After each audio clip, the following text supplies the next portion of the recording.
Welcome, everybody. My name is David Tenbarge. I appreciate everyone coming out, and I think for most people, this is probably your first physical meeting since COVID, so you guys are the pioneers again. I appreciate everything everyone in this room has done, not only just with the travel, but being here and being committed to advancing some great patient care opportunities in the audiology space. I'm going to introduce Doug Beck. I've got, I had a nice dinner with Doug last night and got to know Doug really well, I think better than I ever had before. I'm looking at an impressive printout that came from Amanda about his background. Unbelievable background, Los Angeles House Ear Institute of Cochlear Implant Research. In 1988, he was director of audiology at St. Louis University. 8 years, co-founder of multi-office dispensary practice in St. Louis. In 1999, he became president and editor-in-chief of Audiology Online, and he's done a lot of publications. It's quite impressive, Doug. I mean, honestly, 188 publications and 1,250 abstracts. Unbelievable. You know, on another note, Doug has been an unbelievable partner in this process. He has willingly jumped in when I came up with this notion of getting some of the thought leaders in this process in a room. Everyone in here has been instrumental in one form or another advancing this topic. I think everyone knows and totally believes in cognition screening, and the healthcare community is important. And it does take a village. Doug has been one of the first people to really step up and raise his hand and be part of that. He's got an unbelievable background, I think, over 12 years on the subject matter topic. I'm sure he's been waiting patiently and trying to get to that the zenith where we get critical mass and a number of hearing health professionals start adopting the audiologists, the ENT start adopting cognitive screening as a standard patient protocol. There's plenty of work to be done, but without all of your support and contributions in number of forms, this would not happen. And I'm really honored to be able to present Dr. Beck to do the keynote speaking. There is probably very few people that know more on this topic than Doug, and we really respect him for coming out and talking and driving this initiative. So thank you, Doug. Everyone, Dr. Douglas Beck. Yeah, thank you. That's very kind of you. So thank you for being here. This is a unique opportunity, I think, for us as scientists, as doctors, as audiologists, as optometrists, as ENTs. And the primary question is probably, what brings us all together here? Why are we even having this discussion? And it comes down to basic patient-centered care. And what I mean by that, as audiologists, we fall into different things based on what we know. It makes total sense. But when we talk to other professionals, when we talk to family practitioners, when we talk to GPs, when we talk to otolaryngologists, when we talk to neurologists, there's a lot of confusion. Very few people can define hearing. And I mean this quite seriously. People think, so grandpa can't understand at a Thanksgiving dinner, so we think he has hearing loss, right? But then he tests normal, for pure tones, and what happens is he actually has a listening disorder. And this is so important because when you think about the people who have audiometric hearing loss, so to give you some numbers, right, there's 325 million people in the USA. Of those 325 million, about 37 or 38 million have hearing loss on an audiogram. But then there's another 26 million who have no hearing loss on an audiogram, but they have listening disorders. In particular, they have something called supra-threshold listening disorders, and that could be ADD, ADHD, that could be dyslexia, that could be neurocognitive disorders, that could be Alzheimer's, that could be cochlear synaptopathy, that could be auditory processing disorders, that could be auditory neuropathy spectrum disorder, that could be traumatic brain injury. And just to be clear, you may think, oh, yeah, what's the chance of that being TBI? Well, every year in the USA, there's 1 million new diagnosed cases of traumatic brain injury. And so these people may or may not have hearing loss, but they have listening disorders. That's another 26 million people beyond the 37 to 38 million people who have audiometric hearing loss. So of the additional 26 million, Some of them are going to have cognitive disorders. And in fact, the numbers on that are kind of staggering. And I'm glad you're sitting down, because here are the numbers. If you could check me at the American Alzheimer's Association, by the time you reach age 80 to 85 in the USA, your chance of having Alzheimer's is about 40%. Pretty significant. And so how do we, as doctors, as audiologists, as hearing aid dispensers, as otolaryngologists, as professionals, how do we know who's who and what's what? And this is a huge question. So this is what I want to talk about tonight, is hearing and listening disorders. So I'll start by telling you that, oddly enough, I've been with Oticon for 17 years. I'm about to start my 18th year on August 4th. We have a great relationship. I love Oticon. I think it's a brilliant company. They pay me, I work. That's our relationship. And I have the best job in all of audiology. My job description is 5 words: read, write, publish, present, repeat. So that's what I do for a living. And I don't accept payment from anybody else. Nobody. I do a lot of stuff in audiology. It's all volunteer work. And I'm proud of that, and I think everybody gives back as they can, and I think it's such an important thing to do. So I'm a member of that club as well. You can see the rest of my stuff up there. So we only have about 3 hours tonight, so I want to really cut to the chase. Hearing is simply perceiving sound. That's it. You're hearing that. You're not really processing it, because it's not really that important. You know it's non-threatening, you know it's not dangerous, so your brain doesn't light up and it doesn't really care. You know it's somebody knocking on a door, knocking on a table or a chair. That's hearing. Hearing is detecting sound, that is it. Listening is a much bigger lift. Listening is attributing meaning to sound. Listening is decoding sound. Listening is comprehending sound. That's the big win. See, perceiving sound, you and I don't do that very well. You can hear from 20,000 to 20,000, 20 hertz to 20,000 hertz. But you usually don't. If you had a sound at 20 hertz, you couldn't really hear it. You'd feel it first. It'd take about 130, 140 dB before you would feel it. It has to be extraordinarily loud. 20,000 hertz, you can't even really perceive it. If I gave you a tone of 15K and 20K, you couldn't tell the difference. So we don't really have very good hearing up there. The reason I mention that is your dogs, your cats. How many people here have dogs? Yeah, I raise German Shepherds. What do you have? What kind of dog? A what? A golden dog. Okay. What do you got? A Yorkie. Okay, cool dogs. So who has a cat? Okay, why? Richard. Really, you have a cat? Okay, so, and 2 dogs, so you win. You totally win. So your dog, your cat, they can hear 40,000 hertz. Some cats can hear up to 42,000 hertz. Whales, porpoises, dolphins, yeah, they can hear up to about 110, 120, 130,000 hertz. Whales can hear 2 hertz. You and I can. Our hearing does not separate us. We are not the top of the food chain because of our hearing. We are the top of the food chain because of our listening, because of our ability to assign meaning to sound, to decode sound, to create sound that is meaningful, and we do it in thousands of languages. Hearing is kind of a chip shot for your central nervous system. Hearing ain't no big deal. Now, I'm not saying it's not important. Hey, of course it, but I'm comparing it to your brain processing sound and assigning meaning. That's what separates us. It's not because we hear so well. We don't hear so well. Human hearing sucks in the animal kingdom. Human listening, we are the top of the food chain because of our ability to make sound that is meaningful and to interpret that. And when you think about that 26 million, the people who have cognitive decline, the people who have dementia, the people with mild cognitive impairment, they're in that group, generally. Now, could you have somebody with hearing loss and cognitive decline? Of course you can. And it's not one or the other.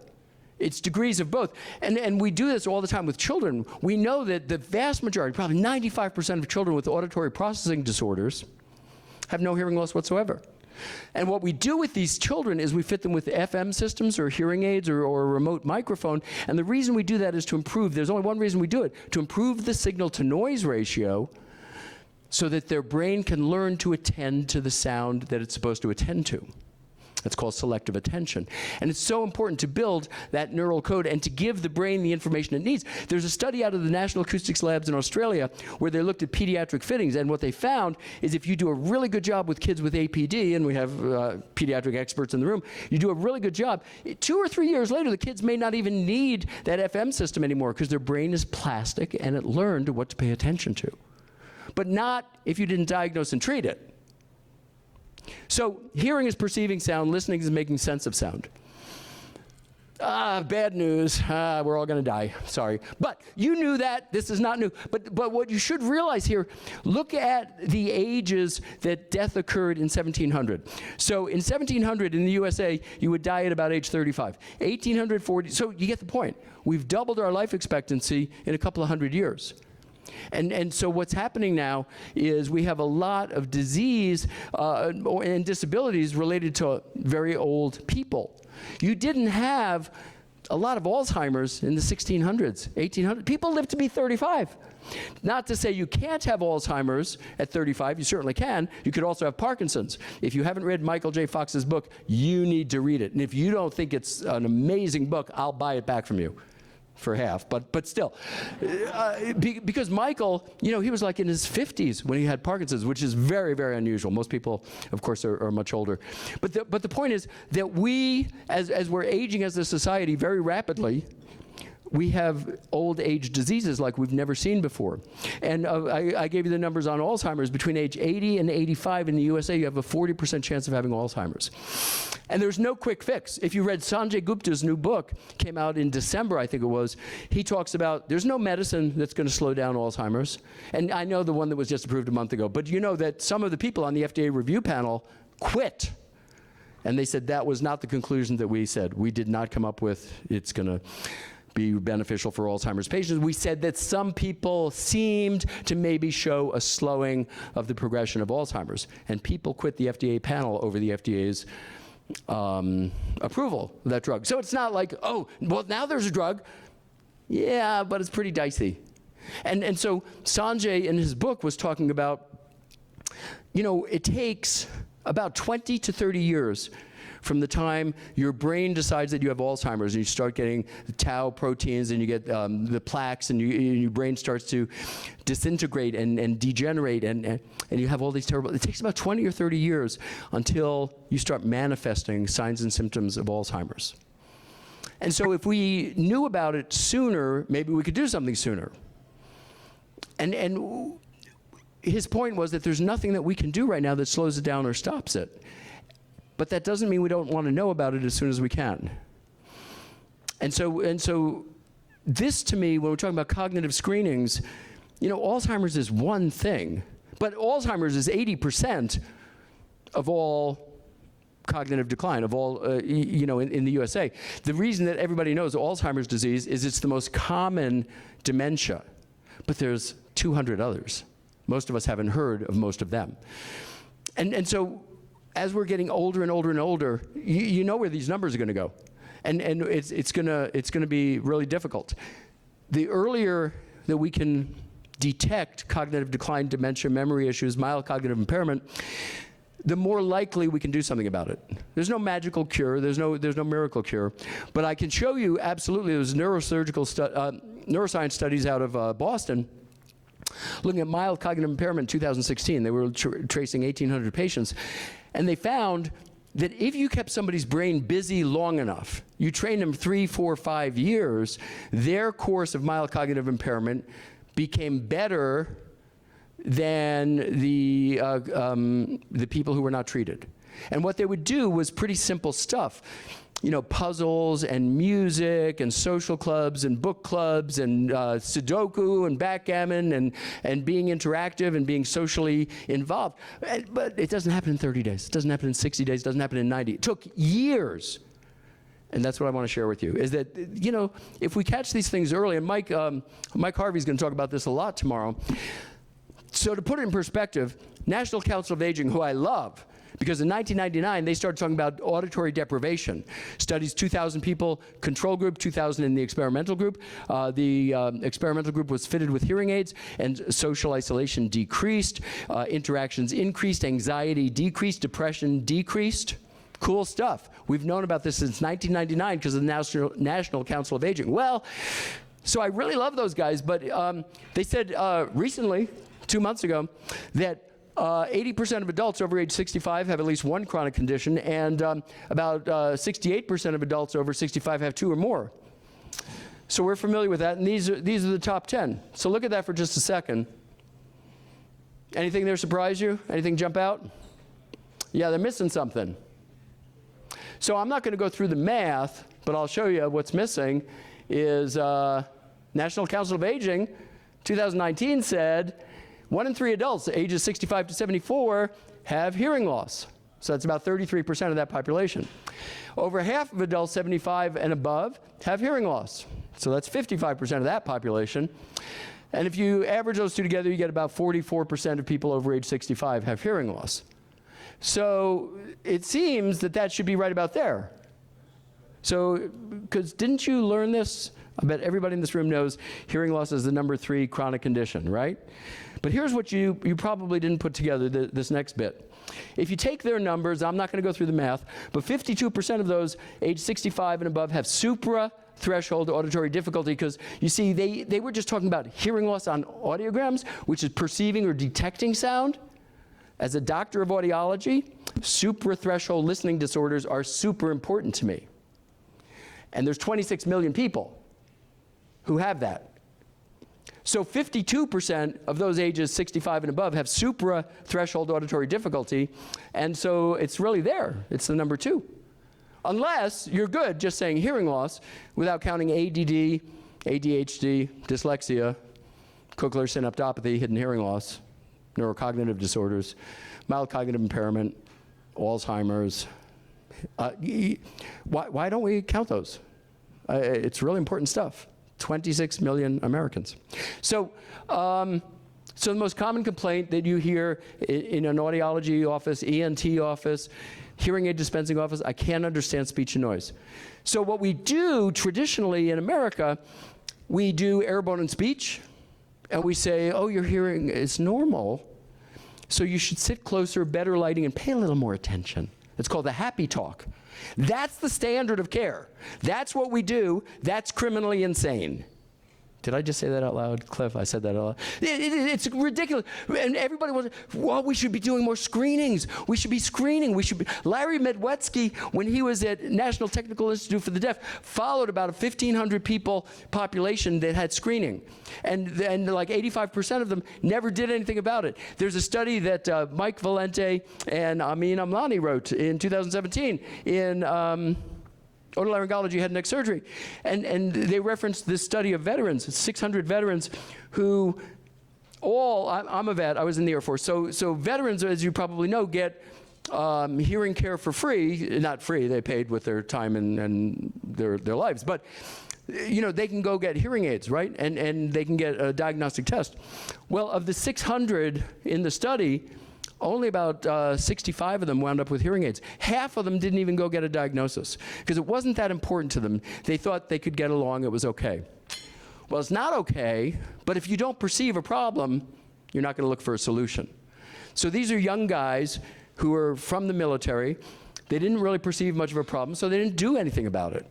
Okay, that's just life, we know. But the most common complaint, I can't understand speech and noise. So if you got air, bone, and speech, which is, you know, pure tones, bone conduction, air conduction, word recognition score, and speech reception thresholds, you're not going to see those 26 million. They are invisible to you because they have normal thresholds. You're throwing out the baby with the bathwater. You can't see the forest for the trees. The whole idea of screening is insanity. There's 2 types of screenings I like: cognitive screening and newborn infant screening. And about 99% of all babies born in the USA in a hospital are screened at birth for hearing loss. That's very, very important. It's an incredible accomplishment. And kudos to the people at University of Colorado who started that about 30 years ago, because now it's common in every hospital in America. But what we don't have the ability to do with these screenings in audiology, traditional air, bone, and speech, adult, we can't find these people unless they have hearing loss. And we say, if you don't have hearing loss on an audiogram, you don't have a problem. You need the happy talk. You need better lighting, sit closer, pay more attention. Like traumatic brain injury doesn't exist, like ADD doesn't exist, like auditory processing disorders doesn't exist, like neurocognitive disorders doesn't exist. How are you going to find those? And all of us in audiology, probably over 90% of us, have an undergraduate degree in communication disorders. So we actually know about this stuff. We just don't do it. Now, why don't we do it? Well, money is a big deal. I've been a doctor of audiology for a long time. I've been in practice about 37 years, and I can only get paid based on CPT codes, right? So my diagnostic ability, if and only if referred by a physician, then I can bill Medicare, and I can bill, $150, $200. You know how much I'm gonna get? $39. That's it. So I spend an hour with the patient, maybe 2 hours with the patient for $39. Cool. Can you stay in business that way? Probably not. And that's why, so many audiologists branch out. We have Dr. Gans, who's incredibly famous and handsome, I might add. And Rich has the balance thing like nobody else in the world. If you have a balance disorder, I don't know a better diagnostician than Dr. Gans, and also he provides rehab.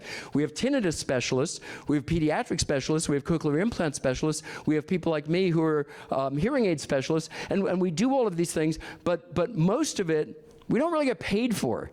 We have to sell product. Now with tinnitus, with balance, with other things we can. But it's very, very difficult in audiology. And this is why, even though best practices says you should test speech and noise, 85% of audiologists do not do that. So you can't get paid for that. Real ear measures, when you fit hearing aids particularly well, as you learn to do in school, with all of the tools of the trade, that's called real ear measures. Most audiologists don't do that either, because there's no extra pay for doing that. And I get it. I'm not saying, oh, everybody should do it. But this is reality. So you get a patient, I can't understand speech and noise. They're just not that likely to get diagnosed correctly. They're just not, unless they have hearing loss. And then we would assume that the hearing loss is causing the problem. Because if it makes good clinical sense, we stop there. And I guess that's okay. I mean, why would you dig deeper when you found gold? Right? So, but you see, best practices were designed so that we would do the right thing for each patient each time. And it's our systems that we're in that kind of prevent that from happening. If your loved ones have difficulty understanding speech and noise, they're probably going to see an ENT who's going to do a head and neck exam. If that's normal, cool. Audiologist is going to do an exam. If that's normal, cool. But nobody's helped the patient. Nobody did speech and noise. Nobody diagnosed auditory neuropathy spectrum disorder, cochlear synaptopathy, hidden hearing loss, auditory processing disorders. We do that with kids, but we don't do it with adults. So it's a little bit of a mess. So how do you know if it's a hearing loss or a listening problem, cognitive decline, language issue, neurocognitive disorders, ADD, ADHD, how do you know which one of these it is? You don't, because nobody tests for it. And that's a real problem. And then there's a subset of these patients who have cognitive decline, who have dementia, who have mild cognitive impairment.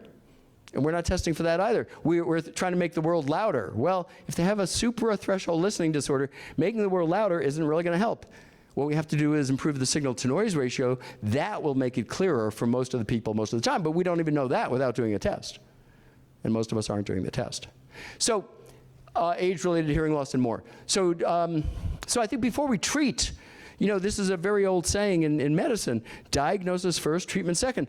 But in America, we don't do that with hearing loss and listening disorder patients. We look at an audiogram, we make a decision. Generally, I'm not saying everybody, but I am saying 95% of us. We look at an audiogram, we make a decision, we fit the patient. Well, but did we follow best practices? Because best practices is so important, because then you will discover if there are secondary or tertiary problems like cognitive decline, like dementia, like a suprathreshold listening disorder, which you can't find, but you can't find what you don't test for. So what we know about the relationship between cognition and audition. This is one of my first papers on this topic. I wrote this with Jackie Clark, who was president of the AAA back then in 2009. Audition matters more as cognition declines, and cognition matters more as audition declines. It was I think we won the award for the longest title that, of any paper AAA ever published. But it was about these issues that, what appears to be an audiologic problem could very well be a deeper problem. And what appears to be a deeper problem could be an audiologic problem. We've all seen case reports of patients who seem to have cognitive decline. We fit them with hearing aids, they seem to get better. Could be. Could also be that because they weren't perceiving sound, their brain couldn't use the sound, And so they were starting to have problems, and then we made sounds audible, and that made their lives a lot better. But we don't really know because we don't really do the tests on most of the patients most of the time. Now, some of us do. Cliff Olson is here, and Cliff is a best practice advocate, kind of like me. I like to think of Cliff as my son, even though he was in the Marines and I was in the Air Force. But other than that, you know, and it's such an important thing because Cliff, I think, will tell you that the essence of good practice is it's so simple. You just follow best practice guidelines. Then you don't miss anybody. But we presume if it kind of looks like a duck and it quacks, it's a duck. But these aren't ducks, these are human beings.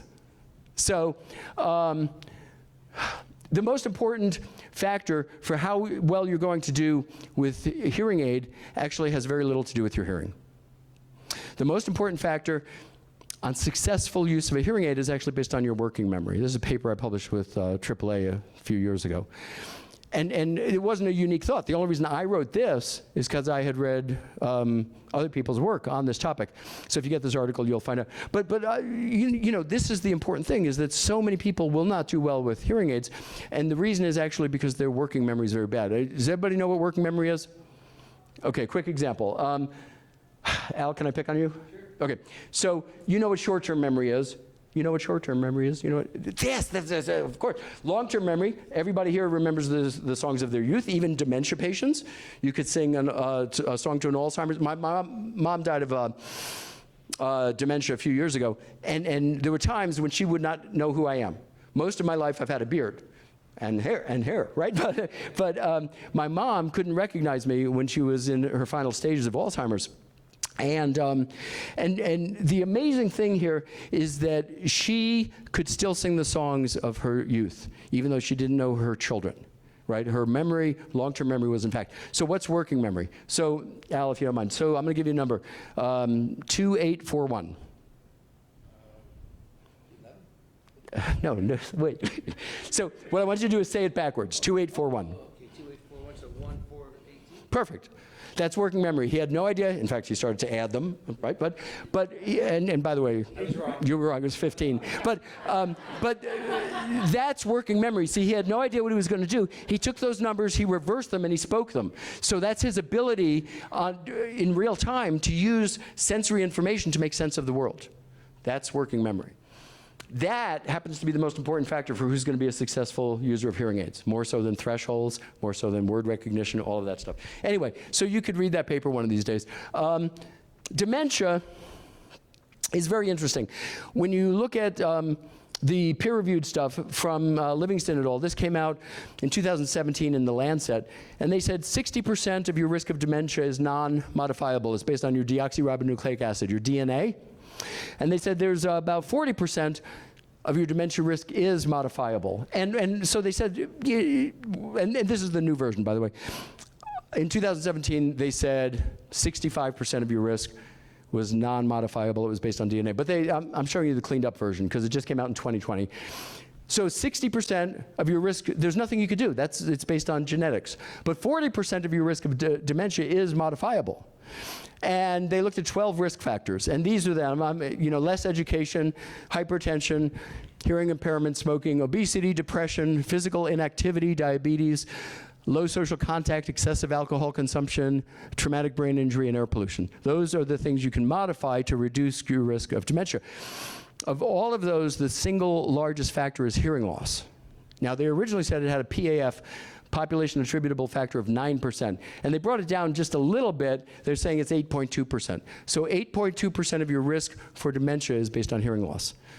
That's the biggest thing you and I can modify.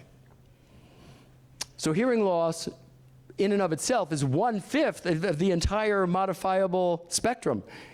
Just to put it in perspective, depression is about 4%, social isolation 3.5%, traumatic brain injury 3.4%. But the most significant thing that you can impact, this is the world's foremost medical journal. This is The Lancet, and they're saying it's hearing loss. So that's kind of good to know.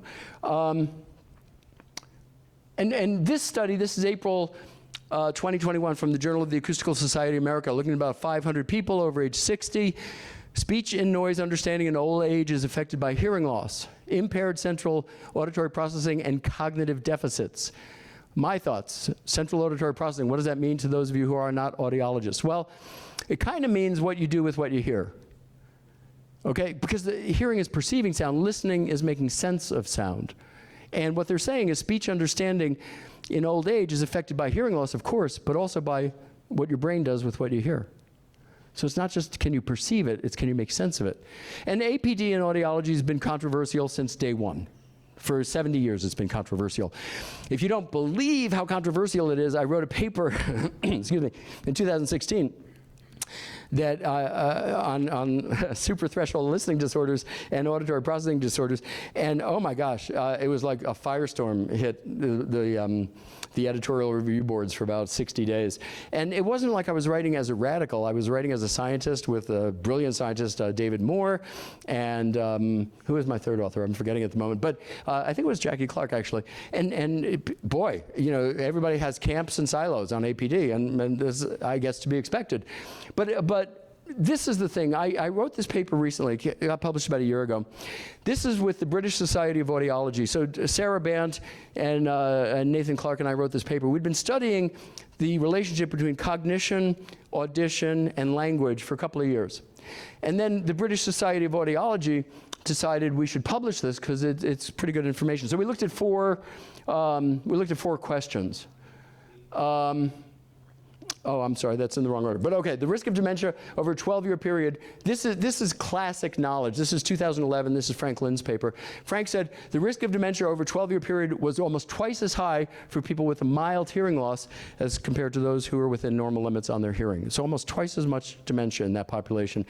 Subclinical hearing loss, now this is a very interesting topic for audiologists. We say 0 to 25 dB is normal. Well, that's not scientific at all. And 26 to 40, mild loss, 41 to 70, moderate. These are categories of convenience. There's nothing wrong with them, but they're not scientific.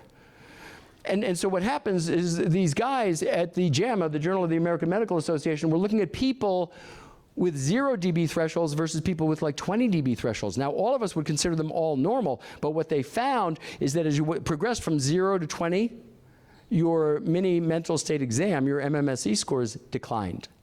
And they were arguing that you should probably have better categories because when you think about it, when you have children, they can have thresholds -5, -10. So -10 to +25, that's a 35 dB category. And they're saying there's a big difference in those patients. Thresholds at 0 and 5 is very different from 20 and 25. Here's the way to think about that. If I'm talking to you and I'm speaking at 45 dB, and you have 0 dB thresholds, you're hearing me at a sensation level of 45 decibels. If you have 24 decibel thresholds, you're still normal, and I'm speaking at 40, so you're hearing me at 16 dB signal to noise ratio. That's a huge difference to your brain. Huge difference. The signal to noise ratio is the single most important factor. Hearing loss is associated with depression and cognitive impairment. There are no silos. Depression is a risk factor for cognitive impairment. Cognitive impairment is a risk factor for depression. Age-related hearing loss is a risk factor for cognitive impairment, dementia, and late life depression. And age-related hearing loss is prevalent and is highly treatable. Michael Buss, 1949. When I was a student in the 70s and 80s, I read Michael Buss' work. It was kind of current then, but this is absolutely fascinating. 1949, so this is 70 years ago, right? Clinical psychology has an important contribution to make in audiology. In reality, one cannot readily separate cognition, language, and audition. These processes are intimately interwoven and interdependent, and the most difficult and challenging dilemma 70 years ago is to determine how much of a communication disorder is based on hearing loss versus how much is based on language, cognition, dementia, mild cognitive impairment, neurocognitive disorders, ADD, ADHD. 70 years ago.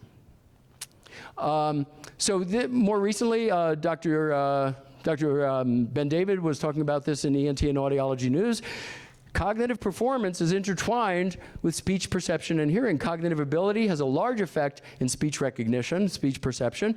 Hearing status affects cognitive reserve. When assessing speech processing, we need to consider cognitive ability. When assessing cognitive ability, we need to consider auditory and visual sensory input. So these things are not crazy, weird. I mean, I'm showing you all this peer-reviewed literature, and it's really interesting that clinically, We keep doing the same thing over and over. Do you know that audiologic processes, even though we have incredible developments, I mean, ABR back in the 70s, otoacoustic emissions 10 years later, reflexes, brilliant. But day-to-day audiology today in 2021 is pretty much like it was in World War II. Air, bone, and speech, and we base all our decisions based on that, even though we know like an infinite amount more. So the real challenge is beyond hearing. We can make anybody hear. We can make anybody hear. We have cochlear implants, we have brainstem implants, we can make anybody hear. We cannot make anybody listen. Listening disorders, suprathreshold listening disorders, very, very important. So our challenge is beyond hearing is to improve the opportunity for listening success. That's what we do in a best practice scenario. So we can find the difference between people who have hearing loss, that might be 37 million Americans versus 26 million people who have suprathreshold hearing disorders and don't have any hearing loss, but they live in a world of hurt. This is one of the most important papers I ever wrote. You can Google it, but I think it's in your packet, by the way. And this, if you notice carefully, is written by 25 audiologists. 4 of us work for hearing aid manufacturers. The other 21 are all clinicians and academicians. Audiologic considerations for people with normal hearing sensitivity, yet hearing difficulty and/or speech and noise problems, because there's 26 million of them. And it's not okay to just tell them better lighting, pay more attention, sit closer. That's really inappropriate. It may be that that's their answer, but you don't know that until you've addressed the question, until you've looked for the answer, until you've done the diagnostic tests. Diagnosis first, treatment second. This is a paper I wrote with Jeff Danhauer. Jeff's a professor of audiology at UCSB. And the reason we took this paper, right, which is very lengthy. It's about 17,000 words. This is not a quick read, but it's an important read, and I hope you'll get it, because it talks about all of those 26 million people. How do you diagnose them? How do you treat them? What do you do for them? Would you put hearing aids on them? Yes, of course you would. Would you put an FM system on some of them? Yup. Would you use remote mics? Yup. Would you use a pocket talker? Yup. What's wrong? Where would you say no? When you do nothing. Patient came to see you because you're the professional, because you have all this knowledge, and they have normal thresholds, so we told them they're fine. Really? Like there's no cardiac disorders without high blood pressure? Yeah, there are. There's about 1 million. You know, and so we use this one basic test that somehow became the gold standard, and that's why I hate screenings. People want to just come in, air, bone, and speech, air, bone, and speech, air, bone, and speech, keep screening, screening, screening. Maybe we'll catch somebody, maybe we won't. Screening in schools, you know, we miss about half the kids that have listening and hearing disorders. It's not good. And you know, the pediatric audiologists, the educational audiologists, the school nurses, they do the best they can, but they don't have time to do a full diagnostic workup. Oh, yeah, and they can't get paid for it.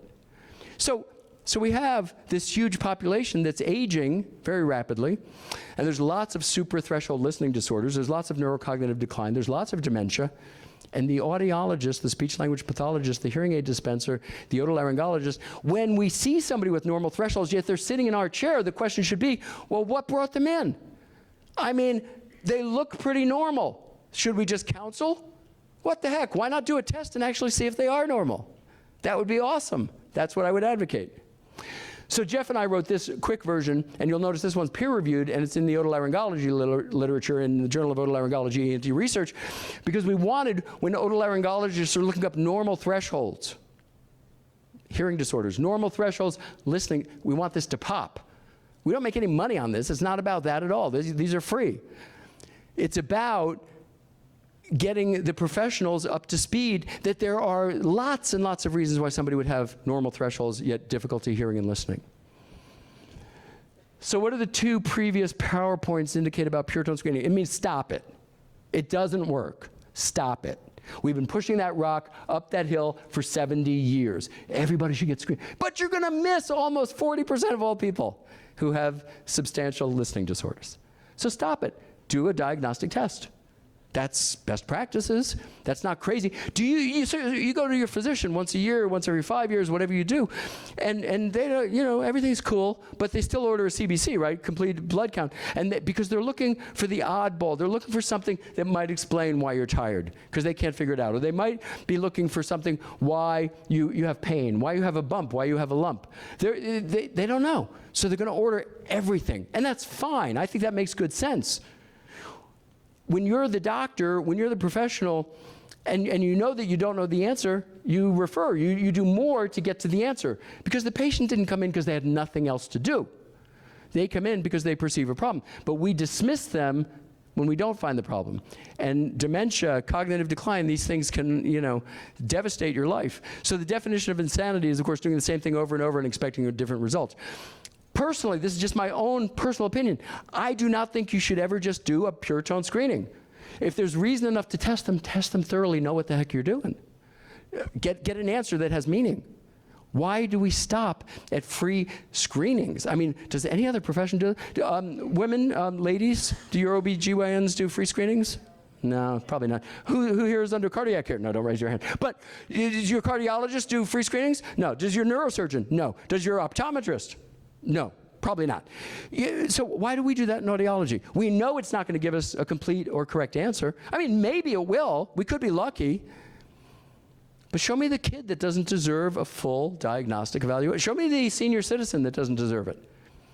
And if you're not doing air, bone, and speech, if you're just doing air, bone, and speech, you're going to miss, about 40% of all people with substantial problems. Now, brains are plastic, and brains change even into old age. So Dr. Amiva did this brilliant study looking at what happens when you put hearing aids on people. So she looked at 25-year study, but it was retrospective. So they didn't gather everything they needed early on, but they tried to pull it out later. So this is a brilliant study that some of you will be familiar with. She had 3 groups of a total of 3,000 people, and the 3 groups look like this. Those that reported hearing loss but no hearing aid use, those that reported hearing loss and hearing aid use, or those that reported no hearing loss. But it was all self-elected, so you have to be very careful. And I don't mean that to be critical. It's just important that you understand that. You're in her office, and she says, do you have hearing loss? If you said no, then she writes no hearing loss. Doesn't mean you don't have hearing loss, but you didn't self-admit, or you didn't self-elect, or you didn't know. If she said, are you wearing hearing aids, whether it was 1 or 2, whether it was fit to NAL, DSL, whether it was POGO, whether it was FIG 6, we have no idea how it was fit. But the patient said they wore hearing aids, so they wrote hearing aids. And then some people who said they had no hearing loss, they were written as no hearing loss. But George Gates, 1987, the Framingham study, George Gates said, it was a longitudinal study of tens of thousands of older folks. And George Gates, otolaryngologist at the time, Washington University in St. Louis, said half the people who said they had hearing loss didn't. And half the people who said they didn't have hearing loss did.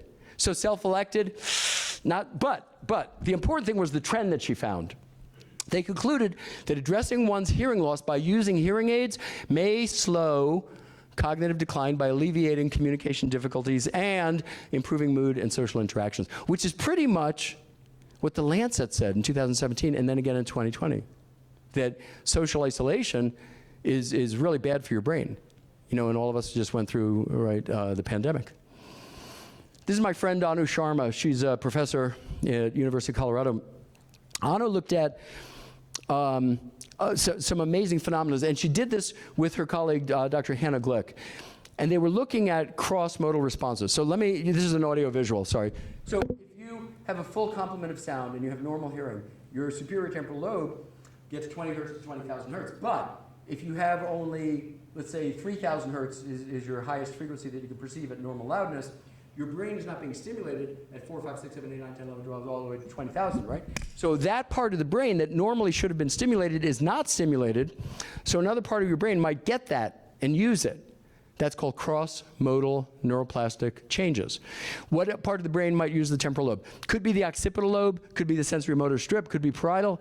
Yes, these happen. So that's cross-modal. You have to know that to understand the study. What she did is she fitted people with mild loss perfectly. Best practices, real ear measures, did everything right. They wore hearing aids for 6 months. Cross-modal reorganization went back to where it was originally. This is fascinating. These are adults. Generally, if a patient doesn't perceive a problem, I probably don't want to fit them with hearing aids, although I might. It depends on, so I think I wrote this. Everything depends on everything. Whenever you say that, say Beck, 2021. So there are some patients, depending on their situation, that I would fit and others that I wouldn't. But this is really important. People with mild loss, because only 1 out of 10 people with mild loss ever comes in to the office. Most of them don't perceive problems. So the question is, if they don't have a problem and if their speech and noise score is really good, would you fit them with hearing aids? This study argues that their brain is changing whether you fit them or not. And if you fit them appropriately and maximally and expertly, you might be able to put their brain back to where it was before cross-modal attenuation, cross-modal decline occurred. I'm not saying do it, but I'm saying we got to be aware of this. Because people with mild loss, who generally, I just said, I might or might not fit them depending on what's going on with that person. But this is an argument why you should fit them. Because their brain is going to have negative consequences of not hearing and perceiving and detecting sound. Again, it's not saying you should or shouldn't, but it's saying this is peer-reviewed literature. This is the hearing review version that came out in February 2020. Frontiers in Neuroscience, the peer-reviewed version came out that exact same month. I got a preprint, I knew it was happening, and Dr. Sharma and I are friends. So we did the interview and it came out in February 2020. This, remember Dr. Amiva? I just told you about her. She had 3 groups and 3,000 people. This is her brilliant, more brilliant study. This one came out in 2020 with her colleague, Dr. Uvrod.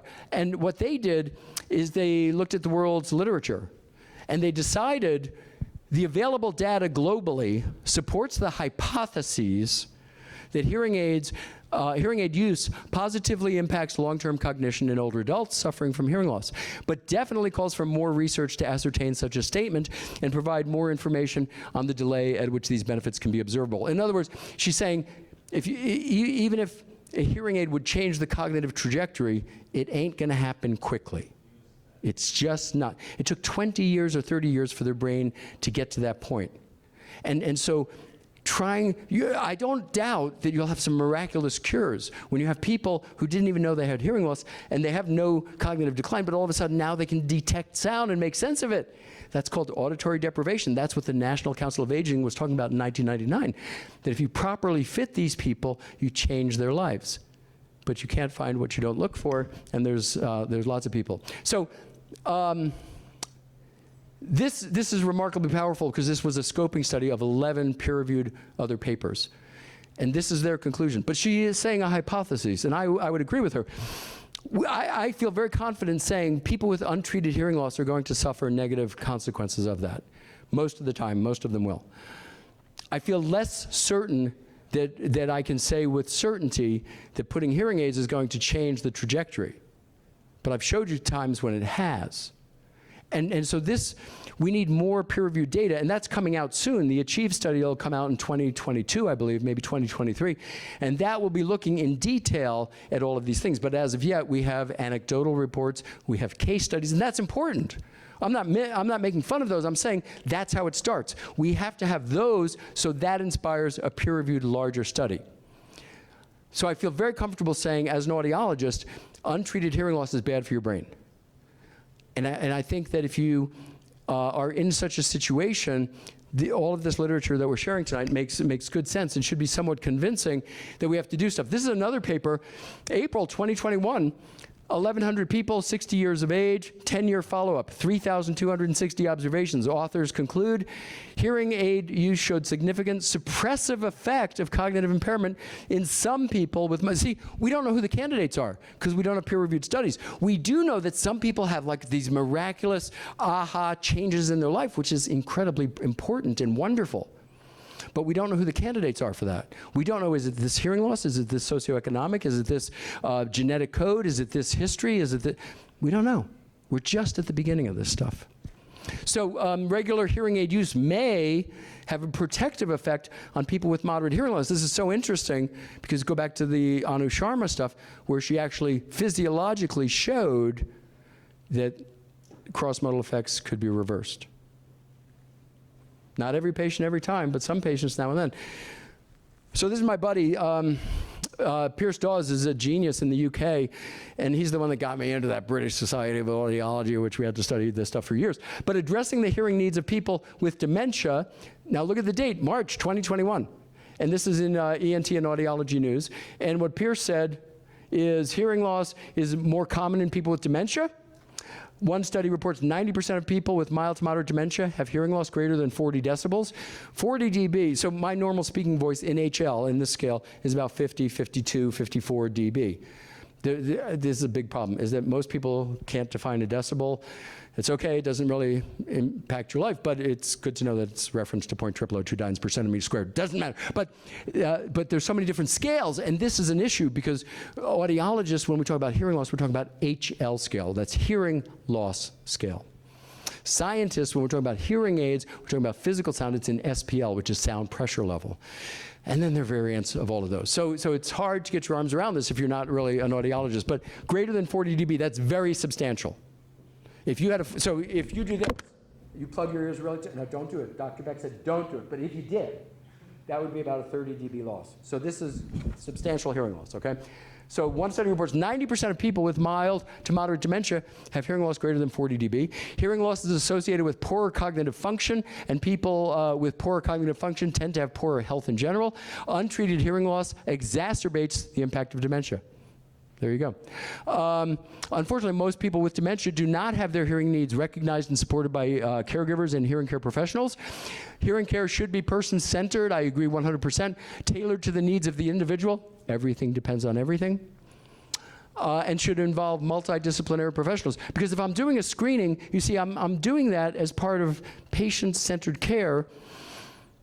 So when somebody fails a cognitive screening, it's like failing a hearing test. It doesn't mean you have hearing loss. It means you failed it. You need a diagnostic test. And if somebody does not do well on a cognitive screening, that means that you should refer back and to their physician or whomever is involved in this and say, you know, gee, we did the mini mental state exam, we did the CogniView, we did the MoCA. And by the way, there's a brand new study that the MoCA and the CogniView are very, very similar on many metrics. That was peer reviewed and it just came out a few days ago. But I'm not diagnosing people with dementia. I'm saying, I'm trying to understand the patient's communication and listening ability. And so I want to do speech and noise. I want to see how they're doing in all domains of auditory perception. And if it still isn't making sense to me, I absolutely want to do a cognitive screening. That is not new in audiology. When I was at the House Ear Institute, before cochlear implants were approved, when I was there, because they were approved for use in adults in 1986 by the FDA, Bill House had already done hundreds of them in Los Angeles. And that was my first job out of grad school. And I was doing Snellen eye charts. I was doing visual screening on cochlear implant candidates. You know why? Because we knew that for somebody to really do well with a cochlear implant, they had to have good visual synchrony. They had to be able to take the visual signal and the auditory signal and put it all together in their brain to make sense of it. And so I was doing screenings 38 years ago. 37 years ago. And cognitive screenings, we are experts in communication disorders. This is what most of us have an undergraduate degree in. So this is not a big leap of faith. This is something that we actually know quite a bit about. And this is what Pierce said, it's time for hearing professionals to address the global dementia challenge. Hearing loss and cognition, something to think about. Again, ENT News, March 2021. If age-related hearing loss goes untreated, it may result in social isolation, loneliness, loss of productivity and autonomy, depression, as well as cognitive decline. A growing body of evidence linking hearing loss to the development of dementia has substantially increased interest in promoting adoption of hearing aids. So we're interested, we've got our eyes open, we're trying to figure this stuff out. But I'm saying in the meantime, we have to do all of these screenings because that tells us who to refer to. If a patient does not pass a cognitive screening, I have no problem whatsoever referring them back to their physician, and I'll call the physician and send them a note. You know, we did the CogniView, we did the mini mental state exam, we did the MoCA, which is the Montreal Cognitive Assessment. We did, you know, whatever we did, and patient didn't do well, so we're referring back to you for further guidance. That's it. And I'm sorry to say you can't charge for this. Because, yeah, we can't even get paid for doing audiology. So we're certainly not going to get paid for visual screenings or cognitive screenings. But I do think that it's part of patient-centered care. We have to know who the patient is so we can know how to help them. We have to do diagnosis first and then treatment second. If hearing loss is untreated, individuals are at a higher risk for social isolation and depression, which may contribute to dementia and cognitive decline. This is 2019 in the American Journal of Otolaryngology. Notice these are all peer-reviewed. I'm not telling you my opinion. Well, I am sort of telling you my opinions, but I'm trying to really lay this very solid scientific foundation for you that hearing loss does lead to cognitive and dementia problems in many people quite often. We don't have exact numbers. This is 2021. This woman, University College of London, I saw her dissertation online. She just wrote it. So I snagged it, of course, because she put it online, and I'm not even going to try to pronounce her name because I can't. But dementia usually starts in people over age 65. We know that. 1/3 of people over age 65 have hearing loss. Older adults with hearing loss are twice as likely to develop dementia compared to those with normal hearing. I mean, this is PhD dissertation right now, 2021. This young lady has looked at all the peer-reviewed literature, and this is her summary, and I think she's right. Early and accurate screening for mild cognitive impairment is even more important. What is the single largest complaint hearing care professionals hear from people with sensory neural hearing loss? I can't understand speech and noise. It's the most common thing we hear day in, day out. If all we're doing is airborne and speech, we're going to miss about 40% of all the people with communication difficulties. If we're not doing cognitive screenings, Lord knows how many people we're going to miss. We don't have good data on it. We know that these things often walk together, they talk together, they coexist. We don't have solid numbers. Hearing is just perceiving sound, listening is comprehending sound. People live in a world where cognition, attention, intention, vocabulary, processing speed and processing ability, memory, and hearing interact. Each plays a critical role in listening. So it's all about the brain. We can make anybody hear, but we can't make anyone listen. Listening is where hearing meets brain. I wrote this over a decade ago with Carol Flexer, one of the most famous pediatric audiologists in the world, also a very dear friend of mine. And this is the idea. To understand, you have to have a good brain and good ears. Good ears in and of itself, that's awesome, but it's not enough. We talked about this earlier. To be at the top of the food chain is because of our listening ability, because of our speech, our communication, our linguistic ability, our ability to comprehend, to assign meaning to sound. That's why we're at the top of the food chain. All of these animals hear better than you do. So the real challenge is beyond hearing. Improve the opportunity for listening success. And because of time constraints, I'm not going to go into the rest of this, but I hope that gives you a good idea. There's lots of different speech tests available, and basically it costs nothing. You can use the one that I developed with Dr. Benitez, and it's free, and AAA published it a couple of years ago. You can do speech and noise tests. It takes 2 minutes to determine somebody's ability to understand speech and noise. And we've been talking about speech and noise testing for over 50 years. Carhart and Tillman, 1970. And what Ray Carhart, he's the father of audiology.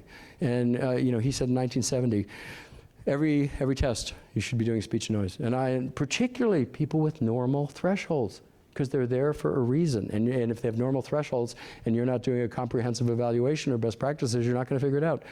This is 2008. Look at this carefully, 2008. This is AAA. The time is past due for speech and noise testing to be embraced as a necessary measure in an audiologic evaluation to provide ecologically valid care to our patients. So, best practices already includes all of this stuff, including cognitive screenings. And if you don't believe me, Dr. Arlene Pentranton, who was the executive director of ASHA for the last 17 years, she's retiring at the end of this year. And as you know, I'm a senior editor for Hearing Review, and I interviewed Dr. Pentranton, and I said, what do you think about cognitive screenings? And it hasn't been published yet. It'll be published, I guess, in August or September. But what she said after 17 years as executive director of the American Speech Language Hearing Association, she said that I think that's part of a global patient-centered care assessment. We should be doing that. We should be doing it as SLPs and as audiologists, because we're trying to take care of patients, and we can't take care of what we didn't look for and what we didn't diagnose.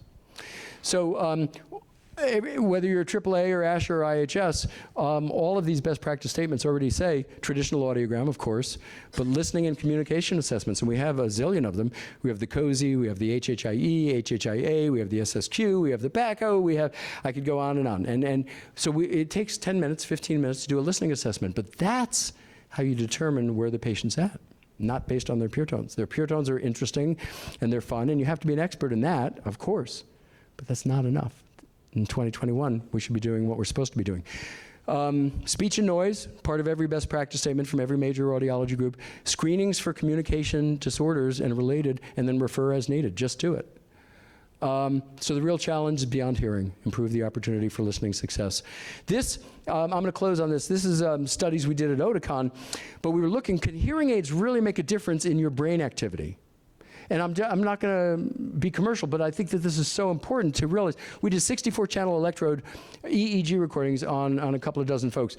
When I used to do a lot of intraoperative cranial nerve monitoring back in the 80s and 90s, where's my University of Michigan? So Paul Kalani and I, both in separate facilities, were doing something called CDSA, Compressed Density Spectral Array, which is a modified version of an EEG.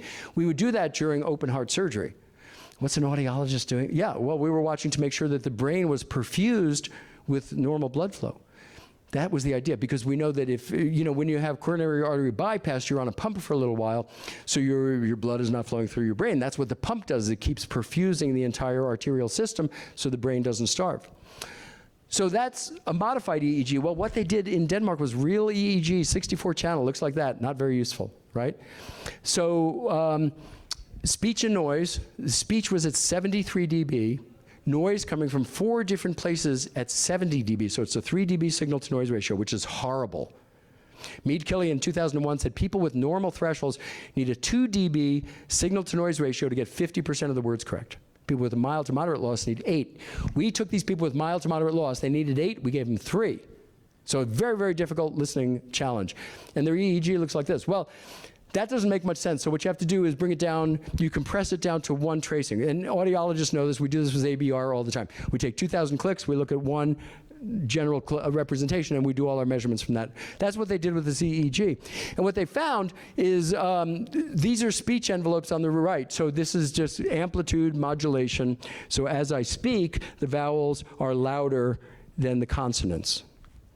And what you see is 2 speech envelopes here, just random samples. But then they overlaid that on the 64-channel EEG to see, are these hearing aids right now in real time, the microphones of the hearing aids, compare that, the sound right there, to what's coming out of the EEG in the patient's brain. What do you think happened? Well, this one doesn't correlate at all. That's a standard hearing aid. But this one corresponds with the EEG 60%. In other words, using good hearing aids makes a big difference. This one correlates 60% amplitude with the EEG, with what the hearing aid was perceiving. So a good hearing aid allows the brain to do a better job at capturing and transferring the acoustic sound scene to the brain. 60% correlation. If you're interested, I'll be happy to share the study with you in detail. Journal of Neuroscience, March 2021. Understanding how and where in the brain sentence-level meaning is constructed from words presents a major scientific challenge. Studies have helped map out semantic representation across a distributed brain network. So it's not just your temporal lobe. Remember we talked about this. Your entire brain is involved in decoding speech. It is not just your superior temporal lobe. Sentence-level meaning is represented within and across multiple cortical regions rather than any single site. So the whole brain is involved. To be clear, despite emerging reports of benefit or delayed degradation of cognition via amplification, we're only at the beginning. Much more information is required to make definitive causal statements. The evidence does show that for many people who choose to identify and take action for their age-related hearing loss, they may also positively be impacting their age-associated cognitive trajectory and possibly reducing their incidence of dementia. But we don't know that, so it says possibly. We're just at the beginning of understanding this stuff, but if we don't look, we're not going to find anything. If we don't diagnose, we shouldn't treat. To simply, take audiograms and fit people with hearing aids, well, okay, maybe it's going to work, and maybe it works for a lot of people, but there's no peer-reviewed literature that advocates doing it that way. They say do it properly, get the right information, then make a decision. Okay, so I've gone about 8 or 10 minutes into overtime. I apologize. I'm happy to take questions for a few minutes if anybody has any questions or comments or observations. Yes, sir. 3 things. Yes. I'd like to redo on the 4 numbers.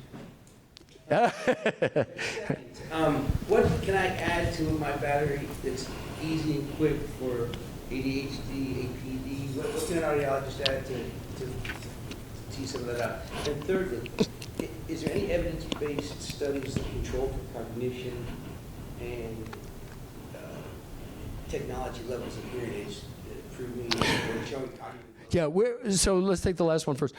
Yes, absolutely. The differences in hearing aids are starting to be unraveled because you have Hannah Glick and Anu Sharma studies showing after 6 months of daily use, cross-modal degradation reverses. And they didn't just look at one, they looked at like 6 different measures, including visual evoked potentials.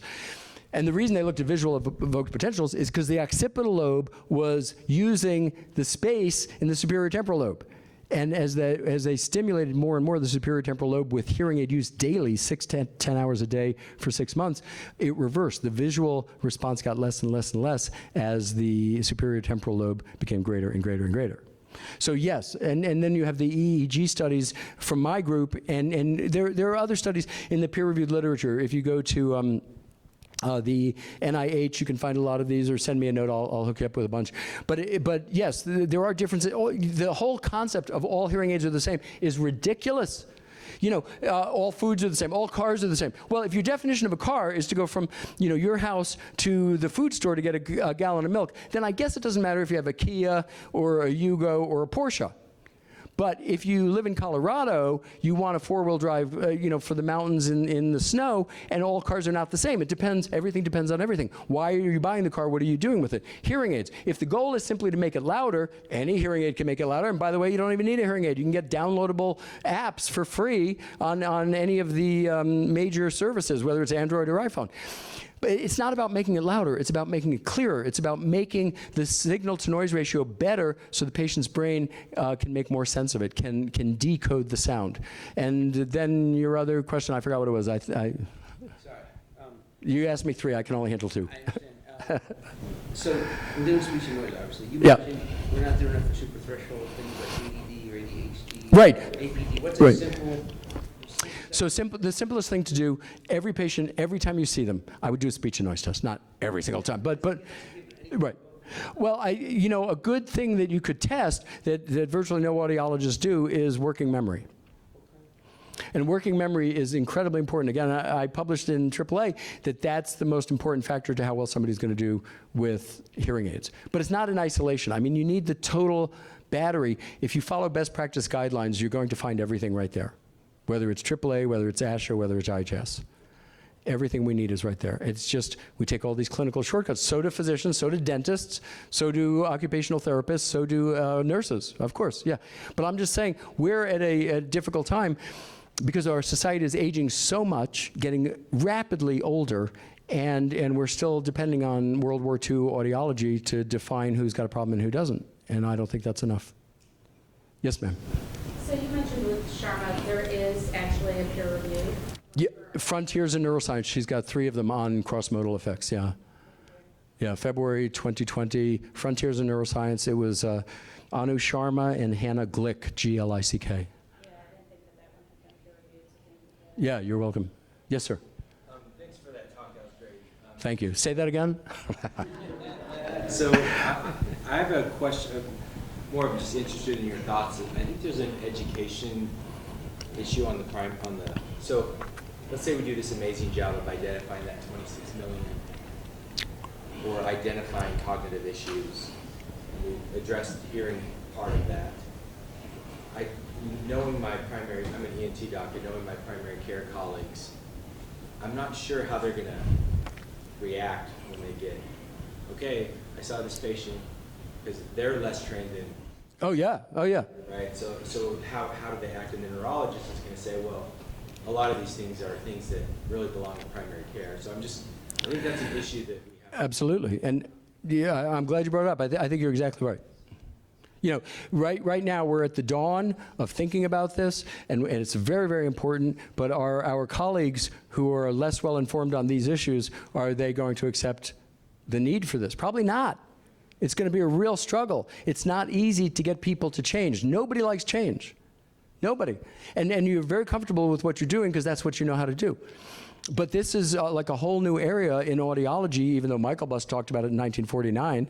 And you know, when you talk about, and you listen, some of my best friends in life are truly neurotologists. You know, these are guys I've hung out with almost 40 years. And when I talk about this stuff with some of them, they're like, I'm not going to start looking for that. Right, I know. But allow the audiologist to do that. And so how do you do it in a busy ear, nose, and throat clinic? This is a real issue that many people have to face, so I'll give you my suggestion. Anytime somebody complains about speech and noise, just like you would schedule an HAE for somebody who you know has hearing loss, or an ABR for somebody who has an asymmetric loss, anytime somebody complains about speech and noise, you should schedule them for a complete audiometric evaluation, 1 hour in the office, and charge them. You don't have to do this work for free. I mean, but you should charge for your time, and in my personal opinion.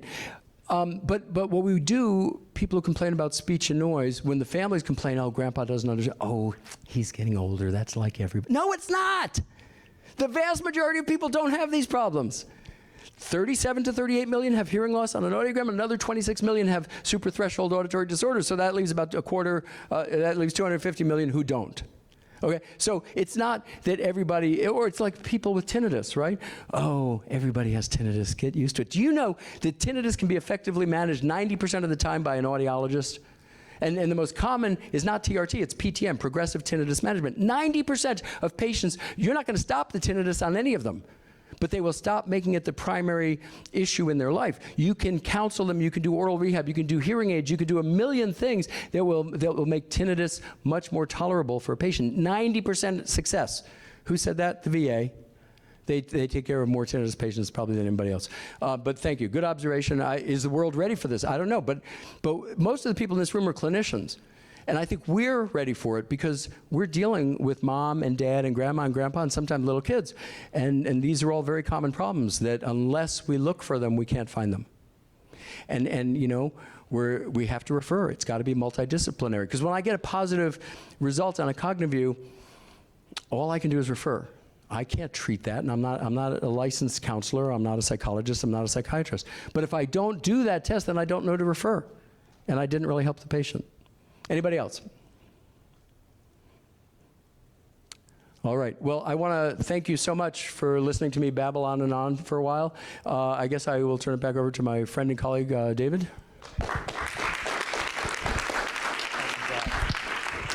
Thank you.